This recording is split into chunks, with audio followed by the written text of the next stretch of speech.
போர் அவலத்தில் மக்கள் சிக்கொண்டுள்ள சூழலில் வெற்றி யாருக்கு என்ற கேள்விதான் எழுகின்றது.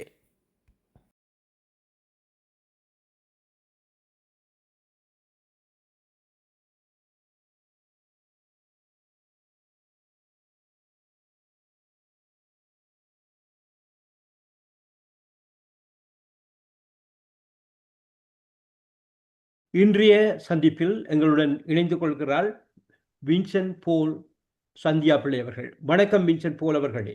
வணக்கம் வேந்தன். வணக்கம் தமிழணி மக்கள். செந்தமிழ் அணியோடு இணைந்திருப்பதில் மிக்க மகிழ்ச்சி அடைகிறோம். இன்றைய போர் பதற்ற நிலை மிகவும் உக்கிரமடைந்த நிலையில் கூறப்படுகிறது. அதே நேரம் இந்த போரின் தாக்கம் மிகவும் பெரிதாக உணரப்படுகின்றது. ஈரான் மக்களால், இஸ்ரேல் மக்களால் அல்லது அந்த படகுடா நாடுகளில் மட்டுமல்ல, உலகமெங்கும் ஒரு தாக்கத்தை ஏற்படுத்தி இருப்பதை நாங்கள் பார்க்கின்றோம். பொருளாதார ரீதியாக எண்ணெய் விலை ஏற்றத்தின் ஊடாக பல தாக்கங்கள் இருக்கிறது. எண்ணெய் உற்பத்தி செய்கிற கனடாவில் கூட எண்ணெய் விலை அதிகரித்திருக்கிறது. இந்த நிலையில் இன்று போர் சூழல் எந்த மாதிரி இருக்கிறது என்பதை கூறுங்கள். இன்றைக்கு 13வது நாள் தாண்டி 28 இன்று 13வது நாள். 14. அப்ப அந்த போர் துவக்கியது அமெரிக்காவும் இஸ்ரேலும், ஆனால் தொடர்கிறது ஈரான். இப்படிதான் பார்க்க வேண்டும். ஆனால் ஈரான் மிக தெளிவான தந்திரோபாயங்களால் அல்லது தீர்மானத்துடன் இந்த போரை நடத்தி கொண்டிருக்கிறது. போர் தாக்குதல், இன்னும் போர் என்ற கைகலப்பு மாதிரியே வரவில்லை. அதனால் அமெரிக்கா ஈரான் உள்ளே போவதற்கு இஸ்ரேலுடைய படைகள் முயற்சி செய்த தரைவழியாக அது ஃபெயிலியர் ஆகிவிட்டது என்றும், அதனால் லிங்கன் கப்பலில் இருந்து தரையில் எங்கேயாவது ஒரு இடத்தில், குறிப்பாக ஈரானுடைய பக்கத்தில் இருக்கக்கூடிய எண்ணெய் ஹப் மாதிரியான ஒரு தீவில் தரையிறங்கி அங்கிருந்து ஈரானுக்கு தரைமக்கமாக செல்வதா முயற்சி செய்வதாகவும் சொல்கிறது.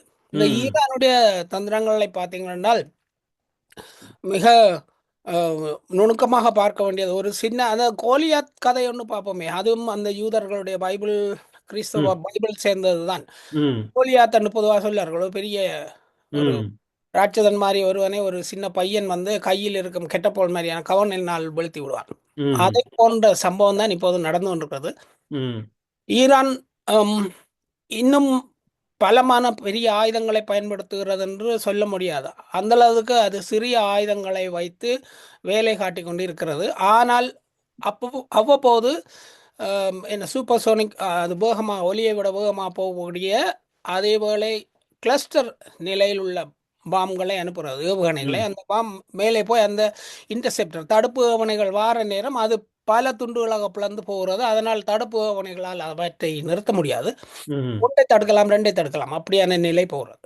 அதை விட பொதுவாக எல்லாரும் சொல்கிறார்கள், முந்தி சொன்னது $20,000-30,000 பெறுமதியானவை தான் இந்த ட்ரோன்கள் அப்படின்னு சொல்லி. ஆனால் இந்த ட்ரோன்களின் உண்மையான பெறுமதி 7,000 முதல் 5,000 முதல் 7,000 வரைக்கும் தான் வரும். அதை விடவும் குறைவானது என்று சொல்கிறார்கள். ஏனென்றால் ஈரான்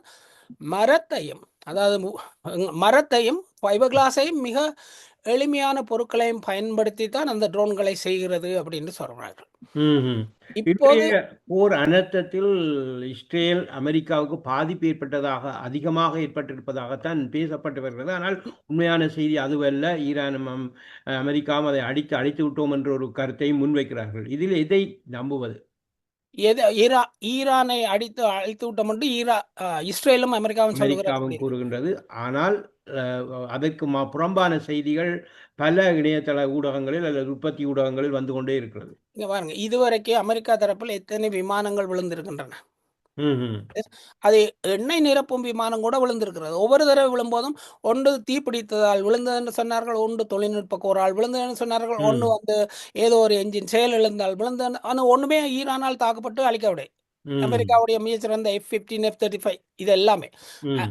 அதை விட மிகப்பெரிய எண்ணெய் நிரப்பும், அதாவது அவங்களோட ஸ்டெல்த் விமானத்துக்கு எண்ணெய் நிரப்பும் விமானமே கூட விழுந்து விட்டது. ஆனால் ஈரான் இதற்கு பெரிய கிளைம்களை வைத்துக் கொண்டிருக்கவில்லை. வந்திருக்கும் செய்தியில் உறுதிப்படுத்துவது லிங்கன் கப்பலில் அடி விழுந்திருக்கிறது. ஆனால் அதுவும் தீப்பிடித்திருக்கிறது என்ற அளவில் தான் சொல்லியிருக்கிறார்கள். அது அமெரிக்காவின் பங்கு எந்த அளவுக்கு உள்ளது? அது வரேன் அது வெளிப்படையாக சொல்ல வரேன். இஸ்ரேலில் நடக்கிற தாக்குதல்களுக்கு எங்களுக்கு காட்சிகள் வருவதில்லை வெளியே. இஸ்ரேல் ஒரு வாரத்துக்கு முதல் இஸ்ரேலுடைய காவல்துறையும் இராணுவம் போய் உள்ளூரில் இருக்கக்கூடிய சிசிடிவி கேமராக்களை அடித்துடைத்த காட்சிகள் வந்தன. ம்ஹ்ம். அதாவது இவை பதிவாகி வெளியிலே போகக்கூடாது என்ற அளவிலே. ம். அதனால் அந்த செய்தி எங்களுக்கு தெரிவதில்லை. ஈரானில் நடக்கும் சம்பவங்களுக்கு காட்சிகள் வருகின்றன. ஈரான் தற்போது CNN கூட உள்ளே அனுமதித்திருக்கிறது. ம். இன்னொரு இன்னும் முடிக்கல. CNNல் வந்து ஏறக்குறைய 4 நிமிடம் ஈரானிய தொலைக்காட்சியின் காட்சிகள் இன்று காட்டப்பட்டிருக்கின்றன. ஆக சொல்லுங்க.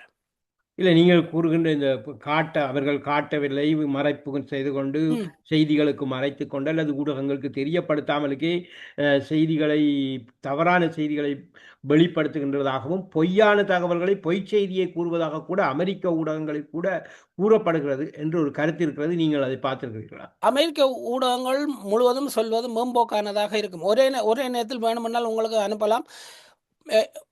Small pain and big gain என்று ஒரு வார்த்தை 3 ம்ஹ்ம். நாளைக்கு முன்னாலே ஒரு ம். ஆள் செய்தியில் எழுதினார். நாங்கள் அமெரிக்கர்கள் சின்ன வலியை தாங்கிக் கொண்டு பெரிய கெயின் அடைய போறோம் என்று. ம். அமெரிக்காவில் உள்ள அனைத்து தொலைக்காட்சிகளிலும் இதே சொல்லை மாத்தி மாத்தி எல்லாரும் சொல்லிக் கொண்டிருந்தார்கள். அங்கே உள்ள ஊடகங்கள் எல்லாம் இந்த வாத்து கத்துமில்ல, அது மாதிரி ஒன்று கத்தினால் எல்லாமே குவாக்கணும் அதே தான் கத்துவார்கள். எதையும் சரிபார்ப்பது அல்ல. ம்ஹ்ம். பல ஊடகங்களையும் பல பல துறைகளையும் பல நாடுகளைச் சேர்ந்த செய்தி ஊடகங்களையும் பார்த்து தான் நாங்கள் எதையும் முடிவு செய்ய முடியும். ம்ஹ்ம். இன்றைக்கு செய்தி என்னென்றால், சவுதியிலும் ஓமானிலும் நடந்த எண்ணெய் கிணறுகள் மீதான தாக்குதலுக்கு ம். அமெரிக்க கப்பலில் போர்ப்படை கப்பலில் வந்த ட்ரோன்களும் ஏவுகணையுமே காரணம், அதற்கு ஆதாரங்கள் இருக்கின்றன என்று ரஷ்யாவின் போர்ப்படை தளபதி அறிவித்திருக்கிறார். ம்ஹ்ம். ஒரு நாட்டைச் சேர்ந்த போர்ப்படை தளபதி ஒரு சாதாரண ஊடகத்தில் இருக்கும் ஒரு முன்னிலை பணியாளர் போல பொய்களை சொல்ல முடியாது. இது ம். சொன்னால் பெரிய பாரதிய விளைவு ஏற்படும். அப்ப அதே அதே தரப்பு இதே செய்தியை பல ஊடகங்களும் பல தடவைகள் சொல்லியிருக்கின்றன. சரி, ம்ஹ்ம். இன்னைக்கு இந்த வளைகுடா பகுதியில் இருக்கக்கூடிய பிரித்தானிய தளம் ஒன்றில் தாக்குதல் நடந்திருக்குது, ட்ரோன். ஆமா, அப்ப பிரித்தானியாவை உள்ளே இழுக்கும் சம்பவங்களுக்கு அது அடிகொள்ளலாம். இந்த ஃபால்ஸ் ஃபிளாக் என்று சொல்வார்களே. ஆமா. நிறைய 2 தெளிவான நாடுகள் வெளிப்படையாக சொல்கின்றன. ஸ்பெயினும், இத்தாலியும் நாங்கள் இந்த போரில் பங்கு பெற மாட்டோம் என்று. இதைத்தானே ஐரோப்பாவை இதைத்தானே கனடாவும் கூறுகிறது. இவர்களுடன் நாங்கள் இந்த போரில் ஈடுபட மாட்டோம் என்று சொல்லியும். அதை எப்படி கனடா பார்க்கிறீர்கள்? முதலிலேயே அமெரிக்காவோடு பொருளாதார ரீதியான ஒரு பிணக்கு நிலை ஏற்பட்டிருந்தது. ம்ஹ்ம். 2வது பல இடங்களில் ஒன்றுபட்டு போகும் மனோநிலை இல்லை. இந்த நேரத்தில் போரில் போய் சேர்வதன் வழியாக இவர்கள் என்னத்தை சாதித்து விட முடியும்? தெரியாமல் கொஞ்சம் மணி லாண்டரிங் செய்து பணத்தை பையில் போடலாம் என்று முந்தைய ட்ரூடோ அரசாங்கத்திலிருந்து இன்றைய மாக்காணி அரசாங்கம் வரை உக்ரைனுக்கு ஆதரவு செய்தன. ஒரு 20, ம். 22 பில்லியனை பாக்கெட்டில் போட்டார்கள். அதில் ஒரு 10 பில்லியன் பாக்கெட்டுக்கு வந்து அவர்களுடைய ம். பையில் வந்திருக்கும். ம். இந்த போரிலே அந்த விளையாட்டு நடக்க போறதில்லை. ம். அவர்களுக்கு வரமாட்டது எதுவுமே. இந்த போர் அபாயம் இந்த மத்திய கிழக்கு நாடுகளை கடந்து ம். மிகப்பெரிய ஒரு பிராந்திய போராக மாறக்கூடிய ஆற்றல் அல்லது வல்லமை இருக்கிறதா இந்த போரில்? முன்கூறல்கள், அதாவது முன்கூறல்கள்னா நம்பிக்கை சார்ந்த முன்கூறல்கள், எஸ்கட்டாலஜி சமயம் சார்ந்த. அது 5, 6 சமயங்கள், ஜோராட்டிசம் அல்லது இஸ்லாம், ஜூயிசம், கிறிஸ்டியானிட்டி, எதை பொறுத்த வகையிலுமே அந்த ஆகமங்கள் அவற்றின் வழியாக சொல்லப்படுவது இந்த போர் பரவலாகும் என்பதுதான். ம். சரிதானே? இந்த போரின் வழியாக ஒரு புதிய உலக ஒழுங்கு, வேறு வகையான உலக ஒழுங்கு வரும் என்பது இருக்கிறது. இது வந்து என்ன சொல்ற ப்ரோபசிஸ். அ சரிதானே? இது நீங்கள் ஆனால் நடைமுறையில நடைமுறைய தான் கேட்கிறேன். இப்ப எதிர்காலத்தில் நடைமுறையில மாறலாம். இன்னொன்னு சொல்ல, ம். நடைமுறையில இன்னைக்கு அமெரிக்கா லிங்கன் கப்பலிலிருந்து போர்ப்படையோட உள்ளே இறங்குகிறது வைப்போம். ம். உள்ளே இறங்கினால் கண்டிப்பாக இருதரப்பிலும் சாவு நடக்கும். அமெரிக்க வீரர்கள் அந்த இடத்திலே ஒரு ஏவுகணையை போடுவதன் வழியாக ஒரு நூற்றுக்கணக்கில் ஈரானால் கொல்ல முடியும். ம்ஹ்ம். ஈரான் மட்டுமில்ல, தரை வழியாக இறங்கும்போது ஏமன் இறங்க போறது. ம்ஹ்ம். அப்படி நிறைய விளைவுகள் இருக்கின்றன. அப்ப இந்த தாக்குதல்களுக்கு அவர் முகம் கொடுக்க வேண்டும். அதிலே உயிரிழப்புகள் வரும். உயிரிழப்புகள் வந்தால் சில நாட்களுக்கு குளிரூட்டப்பட்ட பெட்டியிலே வைத்திருக்கலாம். மற்றபடிக்கு கொண்டு போய் நாட்டில் உடலை கொடுக்க வேண்டும். நாட்டில் ம். உடலை கொடுக்கும்போது, அங்க இன்னொரு கேள்வி வருகிறது. ட்ரம்ப் சொல்லியிருந்த நான் படைக்கு ஆட்சேர்ப்பும் செய்வேன். அந்த அந்த எண்ணமும் எனக்கு இருக்கிறதுண்டு. ம். இந்த மாதிரியான சூழல் வரும்போது, சமூக வலைத்தளங்கள் ஊடாக இருக்கும் அமெரிக்க இளைஞர்கள் தற்கால அந்த அல்பா என்ன சொல்ற ஜென் அல்பா, ஜென் சி இந்த மாதிரியான இளைய தலைமுறை எந்த போருக்கும் தயாரா இல்லை. ம். போரில் போய் நான் எதற்கு இப்பொழுதே அவர்கள் கூறுகிறார்கள், இவர்கள் தேர்தலில் வாக்கை கேட்கின்ற பொழுது, போருக்கு செல்ல மாட்டோம், போருக்கு எதிர்க்கிறோம் என்று சொல்லி வாக்கை கேட்டுவிட்டு, இப்பொழுது போருக்கு சென்று விட்டதா, இதற்கான எதிர்ப்பு குரல்கள் எழத் தொடங்கியுள்ளது. அதை எந்த அளவுக்கு சொல்கிறார்கள் சொன்னால், இந்த எதிர்ப்புணர்வுகள் ஆங்காங்கே ஊரெல்லாம் கலவரமாக அமெரிக்காவில் நடந்து, அது ஒரு சிவில் போராக மாறுவதற்கு வாய்ப்பு இருக்கிறது. ஏன்னா அமெரிக்காவில் சனத்தொகை கூட உள்ளூரில் ஆயுதங்களும் தொலைத்தொடர்புகளும் நிறையவே. அப்ப இந்த செய்திகள் பரவும். இதிலேயும் ஃபால்ஸ் ஃபிளாக் நடக்கலாம். உதாரணத்துக்கு முந்தின ஒரு செய்தியிலே நாங்கள் சொன்னோம், கடந்த 2013 14ஆம் ஆண்டு இந்த அவர் இருக்கும்போது, முந்தைய அதிபர் இருக்கும்போது 70,000 கிட்டவான ஈரானியர்கள் உள்ளே போனார் என்று சொல்லுவோம். ம். அவர்களை கூட ஒரு ஃபால்ஸ் ஃபிளாக்கை துவக்க வாய்ப்பு இருக்கிறது. நிச்சயமாக. கடைசியில ஈரானில் ஆட்சி கவிழ்ப்பு மக்களால் நடக்கும் என்ற நிலை மாறி அமெரிக்காவில் அது நடக்கும் வாய்ப்பு கூட வரலாம். ஆட்சி இருக்கலாம். கவிழ்ப்பு இல்லை, அது ம். வேறு கட்டமைப்பாக மாறலாம். ம். இப்பொழுது இந்த அமெரிக்காவின் போர் முயற்சி இஸ்ரேலுக்கு ஊடாகத்தான் நடைபெற்றுக் கொண்டிருக்கிறது. ம். இதே நேரம் ஈரானின் குண்டுகள் இஸ்ரேல் மீது போடும்பொழுது பல நாடுகளை கடந்து, பல தடைகளை கடந்து, பல இவற்றையெல்லாம் கடந்து தான் செல்ல வேண்டும். அப்படி இருந்தும் ஈரான் தாக்குகிறது என்றால், பார்க்கின்ற பொழுது ஈரானின் பலம் அதிகமாக இருக்கிறதா? இஸ்ரேலின் இராணுவ திறன் அதிகமாக இருக்கிறதான்னு ஒரு கேள்வி எழுகிறது. ஒப்பீட்டளவில் மக்கள் தொகையிலும் நிலப்பரப்பிலும் ஆயுதத்திலும் ஈரான் தான் பலமானது. அந்த அணு ஆயுதம் என்ற ஒன்றை தவிர. அதை கூட நேற்று முந்தைய நாட்களின் செய்தி, நடந்த ஒரு ஏவுகணை தாக்குதல், அந்த இடத்தினுடைய பெயர் வருதில்லை, இராணுவம் ரீதியாக அணு ஆயுதங்களை வைத்திருக்கும் 18 அணு ஆயுதங்களை ஈரான் வைத்திருக்கும் நிலையம் தாக்கப்பட்டு, ம். அங்கே பல மொசாட் ஏஜென்ட்டுகளும் அந்த ஐடிஎஃப் அதிகாரிகளும் இறந்திருக்கிறார்கள். ஆக அணு ஆயுதம் இருந்தாலுமே கையாள முடியாத நிலையில் இஸ்ரேல் இருக்கிறது. ம்ஹ்ம். ஒப்பீட்டளவில் அமெரிக்கா இல்லாவிடில் இஸ்ரேலால் முடியாது. அது நடக்க ம்ஹ்ம். போவதில்லை. இதிலே நாங்கள் இன்னொன்றை கவனித்துக் கொள்ளும். இந்த போருக்குள் இவ்வளவு அழிவுக்கும் ஈராக்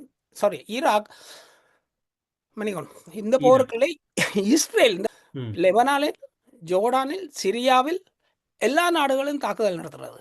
நோக்கம் ம்ஹ்ம். என்ன? அந்த அகண்ட பாரதம் மாதிரி ம். அகண்ட இஸ்ரேலை தங்களுடைய கொண்டு வர. கட்டுப்பாட்டுக்குள் அனைத்தும் இருக்க வேண்டும் என்கின்ற அவா. ஆ ம்ஹ்ம். இதை இப்படி இந்த மோடி போருக்குள் நேற்று ம். மோடி நேற்று எங்கேயோ சொல்லியிருக்கிறார். ம். நாங்கள் இஸ்ரேலுக்கு தான் சப்போர்ட் பண்றோம். என்னடா யுஎன்னில் நடந்த ரெசல்யூஷன்ல ஈரானை கண்டித்து இந்தியா ஆதரவு போட்டு அளித்திருக்கிறது. நாங்கள் ம். அதையெல்லாம் கணக்கு பார்க்கணும். ஸோ அது இப்பொழுது அதற்கும் ஒரு கேள்விக்கு வர இருக்கிறேன்.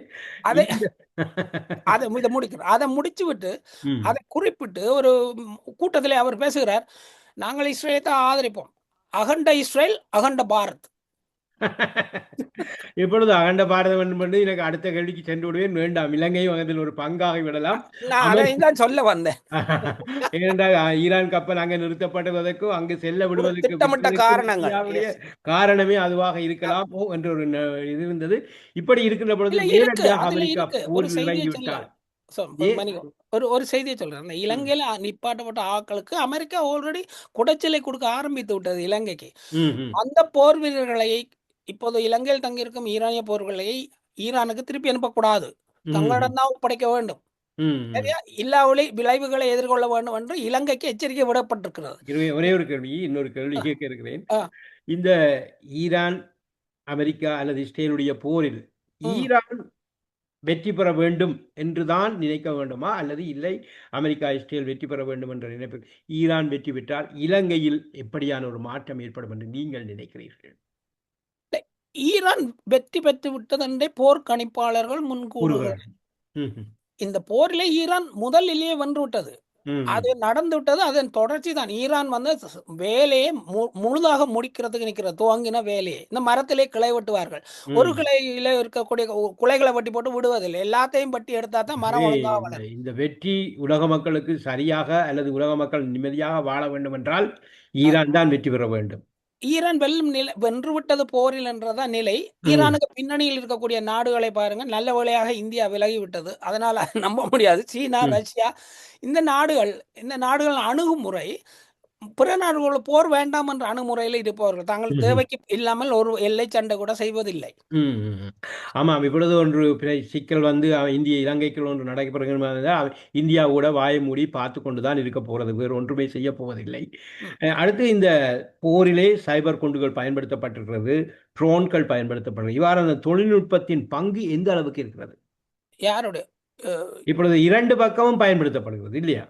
ஆனா ட்ரோனிலே மிக முன்னேறியவர்களாக ஈரான் இருக்கிறார்கள். அவர்கள் ஏற்கனவே உலக அளவிலே நடக்கும் கணித திறன் போட்டியில், அறிவியல் திறன் போட்டியில் வந்து வெற்றி பெறும் மாணவர்களை பார்த்தால், அது சீன மக்கள் அல்லது சீன மாணவர்கள் அல்லது ஈரானிய மாணவர்களா இருப்பார்கள் கணிதத்தில். ம், அப்புறம் இப்படிதான் வரும். அப்ப நீங்கள் அவருடைய மத்த திறமையை பார்க்கணும். இன்றைக்கு ம். வேணுமெண்டா அந்த காணொளியை உங்களுக்கு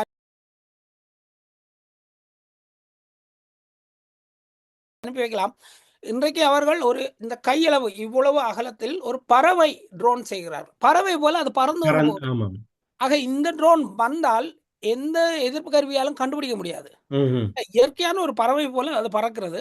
ஆனால் ஒரு ட்ரோனை விட பல மடங்கு பலத்த பாதிப்புகளை ஏற்படுத்தக்கூடியதாக இருக்கிறது. இந்த ம். மாதிரியான திறனுடையவர்கள். இதிலே இந்த திறமை கருதி நீங்கள் இப்படி இன்னொரு வகையில சொன்னால், இந்த லிங்கன் கப்பல் நிற்கிறது. இந்த லிங்கன் கப்பலை சுத்தி இருக்கக்கூடிய சின்ன கப்பல்களும், பயன்படுத்தப்பட்ட ஆயுதங்களிலும் ஒரு பாதி அளவு அவர்கள் பயன்படுத்தின மாதிரி நிலை வந்துவிட்டது. இந்த மாதிரியான ஆயுதங்களில் என்ன தேவை என்றால், இந்த ரேர் மெட்டீரியல் என்று சொல்வார்கள். அரிதான அவை தான் அதில் சென்சார், அதன் மேற்பூச்சு, அதன் என்ன சொல்றது, அந்த எதிர்ப்பு என்ன சொல்றது, அலைகள் டிடெக்ட் பண்ணாமல் எதிர்க்கிறது, இதுக்கெல்லாம் பயன்படுத்தப்படும். ம். இந்த ரேர் மெட்டலை அமெரிக்காவுக்கு முழுவதுமாக ஏற்றுமதி செய்து கொண்டு வருவது சீனா.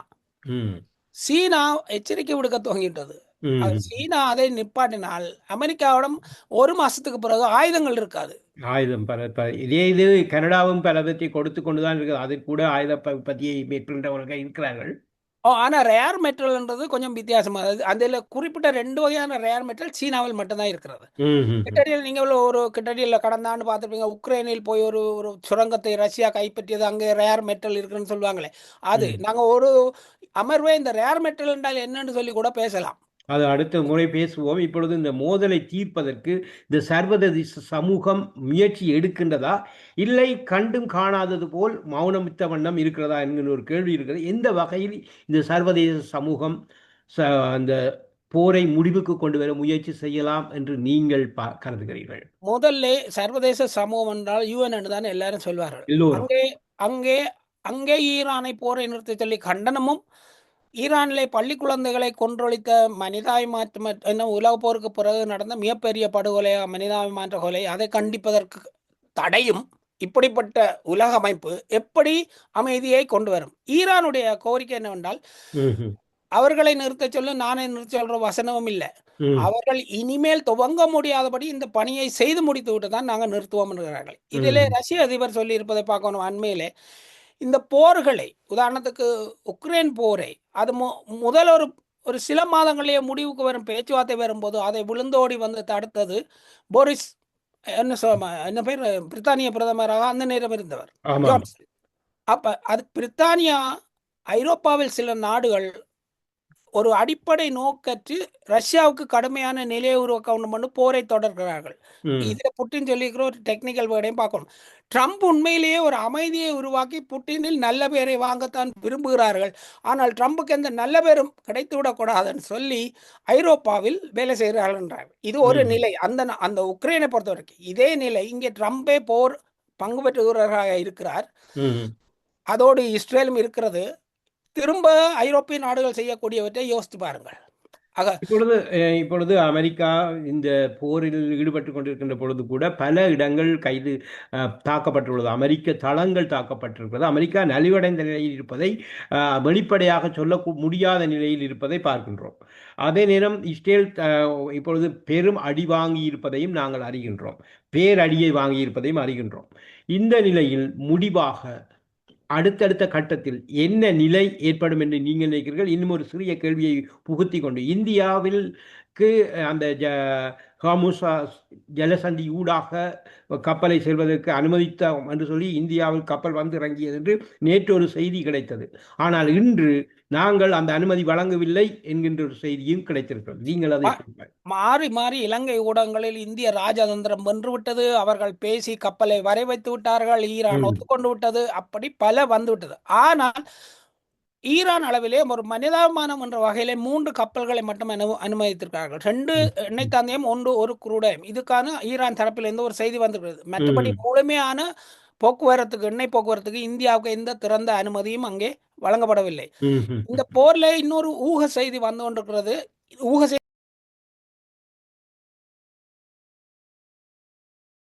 செய்தியை கதைக்கலாம். என்னன்னு சொன்னால் அது இஸ்ரேலிய பிரதமர் நத்தன்யாகு அவருடைய காணொலியிலே அவர் பேசிக் கொண்டிருக்கிறார். அவருடைய கையிலே 6 விரல்கள் தோன்றுகின்றன. ஒரு கையில கட்ட விரல் 2 இருக்கிறது. அவரும் இறந்து விட்டதாக ஒரு செய்தி அதான் வெளியாகி இருக்கின்றது. அந்த இறந்தவரை வைத்துக்கொண்டு நாடகம் ஆடுகிறார்கள். இந்த ஏஐ தொழில்நுட்பத்தின் வழியாக அவர் பேசுவது போல எடுத்து தொடர்ந்து போட்டுக்கொண்டு இருக்கிறார்கள். அவர் ஏற்கனவே இறந்திருக்க வேண்டும் என்ற வகையிலே சொல்கிறார்கள். இதே நேரம் ஒரு இந்த ஹேக்கர்ன்னு சொல்லுவாங்களே, அவர்கள் ஒரு வாரத்துக்கு முதலே அந்த முதல் நத்தன்யாவின் சகோதரர் இறந்த நாளண்டே சொல்லிவிட்டார்கள், நத்தன்யாகு இருக்கும் இடம் ஏறக்குறைய ஸ்வீடன் என்று காட்டுகிறது என்று. காயப்பட்டு இவர் அங்கே மருத்துவத்துக்காக கொண்டு செல்லப்பட்டிருக்கலாம். இன்னும் இந்த இடத்தில் இல்லை. இன்றுமே தொடர்ந்து இன்று என்ன நடந்திருக்கிறது, இஸ்ரேலிலே எல்லாவற்றையும் கட்டுப்படுத்தும் மிகப்பெரிய மத குருவின் வீட்டின் மீது கொண்டு விழுந்திருக்கிறது சற்று முன். ஆமாம் ஆமாம் ஆமாம். நிறைவாக நாங்கிவிட்டது. இன்றைய சூழலில் அடுத்த கட்டம் எதுவாக இருக்கும் என்று நீங்கள் நினைக்கிறீர்கள்? இந்த போர் அமெரிக்கா தரையிறங்கினால் அது அழிவு. அழிவுன்னா அவர்கள் தரப்பிலே நிறைய படை வீரர்களை இழக்க வேண்டி இருக்கும். அது எந்த வகையிலும். ரெண்டாவது, இது ஈரான் சொல்லும், ஈரானுடைய படைத்தளபதிகளும் இராணுவம் சார்ந்தவர்களும் சொல்லும் பேச்சுக்கள் வாய்வீச்சல்ல. சொல்ல நாங்கள் இறங்க வேண்டி வரும். ஓகே, அவர்கள் வரட்டும், பார்ப்போம். அதைத்தான் எதிர்பார்த்து கொண்டிருக்கோம். ஏன்னா அந்த அளவுக்கு உறுதியோடு செயல் திட்டங்களோடு இருக்கிறார்கள். இது ஈரான் மட்டுமில்லை. நாங்கள் இன்னும் ஏமனையோ ஹூதீஸையோ கணக்கிலே கொள்ளவில்லை. அங்கே அவர்கள் ஏற்கனவே பேசப்பட்ட ஹூதீஸ் மக்கள் துருக்கி பக்கத்திலே இருந்து ஈரானுக்குள் நுழைவார்கள் என்ற கருத்துமே அடிபட்டு போய்விட்டது. ஏனென்றால் ஈரானிய அமைச்சர், பாதுகாப்பு அமைச்சர் குர்தீஸ் மக்களின் தலைவரை கூப்பிட்டு அவர்களுக்கு விளங்கப்படுத்தி அவர்களை இந்த முயற்சியில் இறங்க விடாமல் செய்திருக்கிறார்கள். அவர்களும் ஏமாறுவதற்கு தயாரே இல்லை. ஏனென்றால் சிரியாவிலே எண்ணெய் திருடுவதற்காக இவ்வளவு நாளும் அசாத் இருக்கும் வரைக்கும் குர்தீஸ் மக்களை வைத்து போராட்டம் நடத்தி கொண்டிருந்தவர்கள் அசாத் வெளியேறின உடனே குர்தீஸ்களை கையை விட்டு விட்டார்கள்.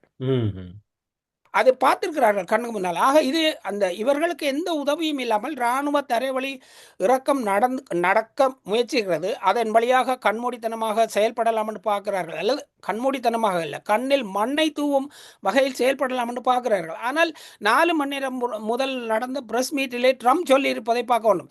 இந்த போரின் திட்டத்தையும் இந்த போரின் வழிநடத்தலையும் அவரை சுற்றி இருக்க பீட்டர் ஹெக்ஸேத் அவருடைய அதிகாரிகள் 3 பேர் இருக்கிறார்கள். இந்த 3 பேரும் பிழையான வழி நடத்தலை சொல்லி இந்த போரை தூண்டி விட்டார்கள் என்றார். ஆக எங்கேயோ தூண்டியது நாங்கள் போகவில்லை, நான் இல்லை. ஆகவே இந்த போர் முடிவுக்கு வருவதாக இருந்தால் ஈரானின் வெற்றியுடன் தான் ஒரு முடிவுக்கு வர வேண்டும். எந்த அளவில் முடிவடையும் என்று நீங்கள் கூறிக்கொண்டு நாங்களும் நிறைவு செய்யலாம். இப்ப பொது ஊடகங்களை நாட்டுக்குள்ளே விடுவார்களாக இருந்தால் அனைவரும் அனைத்தையும் காட்டப் போகிறார்கள். அப்போது தெரியும் யாருக்கு எந்த வகையிலே அழிவு என்றது. ஈரான் வெற்றிகரமாக இராணுவ தளங்களை தாக்கி அழித்திருக்கிறது. இஸ்ரேலிலேயும் இராணுவ நிலைகள் பலவற்றை தாக்கி அளித்திருக்கிறது. இதுவரைக்கும் ஏறக்குறைய 6க்கும் மேற்பட்ட விமானங்களை விழுத்திருக்கிறது. அதாவது உயர் தொழில்நுட்ப விமானங்களை. இவர்களுடைய எதிர்ப்பு ஏவுகணைகளை மீறி எந்த பகுதிக்கும் ஏவுகணையை செலுத்தி ஈரான் தாக்கி இருக்கிறது. இங்கே இதில் வெளிப்படையாக ஈரான் அதே போல ஒரு கேள்வி அண்மையில் கேட்டிருந்தார்கள் பிரச்சனையில் உங்களுடைய ரஷ்ய பிரதமரிடம் கேட்டிருந்தாங்க, புட்டினிடம் கேட்டிருந்தார்கள், உங்களோட ஈரான் என்ன கேட்டது? ஒரே ஒரு பதில் தான் சொன்னார், அவர்களுக்கு எதுவுமே தேவையில்லை, எல்லாம் இருக்கிறது. ஆமாம், அவர்கள் பின்னணியில் யாரோ இருக்கிறார்கள். இதே போன்று இப்பொழுது சீனா கூட ஒரு உதவி செய்திருக்கிறதாக அறிகிறோம். இந்த இறந்து போன 168 பள்ளி மாணவர்களுக்கு உதவும் வகையில் குடும்பத்துக்கு $2 மில்லியன் அளவுக்கு மனிதாயமான உதவி கொடுத்தார். அதே போன்று அதிபர், எங்கள் அயல் அதிபர் எச்சரிக்கை விடுத்திருக்கிறார். அயல் அதிபர் எச்சரிக்கை விடுத்திருக்கிறார், இன்னும் மின் திறனை 1 மணி நேரத்துக்குள் தகர்க்க முடியும் என. அமெரிக்க அதிபர் அவ்வாறு தாக்கினால் வளைகுடா நாடுகள் 1/2 மணி நேரத்தில் இருளில் மூழ்கும் என எச்சரிக்கை விடுத்திருப்பதாக. இது தமிழ் ஊடகத்துல வந்ததா? இதை உண்மையில இது தமிழ் ஊடகங்கள் ஈரானிய ராணுவ அமைச்சர் சொன்னது. ஆமா, அதனோட கதையை மாற்றி அமெரிக்கா தான் எப்பவும் பலம் வாய்ந்ததுங்களுடைய ஆக்களுக்கு அதை சொல்றாங்க. நான் இந்த இடத்த சொல்லி முடிக்கிறேன். அவர்களுடைய இராணுவ அமைச்சர் சொன்னது, எங்களால் 1/2 மணி நேரத்துக்குள் இந்த இடங்களை தாக்கி அளிக்க முடியும். பவர் கிரிட், அது குறிப்பாக சவுதி அரேபியாவில் இருக்கிற ஒரு இடத்தை. அதை தவிர அந்த பகுதியிலே வளைகுடா நாடுகளிலே தண்ணி கடல் தண்ணியை மாற்றுவது வழியாக தான் 80 விழுக்காடு கிடைக்கிறது. இந்த இடங்களை நாங்கள் தாக்கினால் அதற்கு பிறகு மின்சாரம் இல்லை என்றால் அமெரிக்க இராணுவ தளங்களில் இருக்கும் ஏறக்குறைய 4000 போர் வீரர்கள் பலியாக வேண்டும். அது சொன்னார்கள், இருட்டிலும் எங்களால் எங்கே என்று பார்த்து குறி பார்த்து சுட முடியும், எங்களுக்கு அமெரிக்க இராணுவ தளங்களும் வீரர்களும் எங்கே இருக்கிறார்கள் என்று தெரியும். இதை சொன்னது ஈரான். எங்களுடைய தமிழ் ஊடகங்கள் எப்பவுமே அவர்களுக்கு ஒரு தாழ்வு சிக்கல், அந்த பக்கத்தில் நின்று தான் கதைப்பார்கள். ஆமாம், இது நிறைய விடயங்களை நாங்கள் பேசியிருக்கிறோம், பேச வேண்டும், தொடர்ந்தும் இதை பற்றி பேசுவோம். இதே நேரம் ஒரு நிறைவான கேள்வியுடன் நாங்கள் நிறைவு செய்வோம். இன்றைய அமைப்புகள், உலக அமைப்புகள் எதுவும் உதவப் போவதும் இல்லை, போர் குண்டுகளினால் தான் நிறைவடையும் என்கின்ற ஒரு முடிவு தான் இருக்கிறது என்று நான் நினைக்கிறேன்.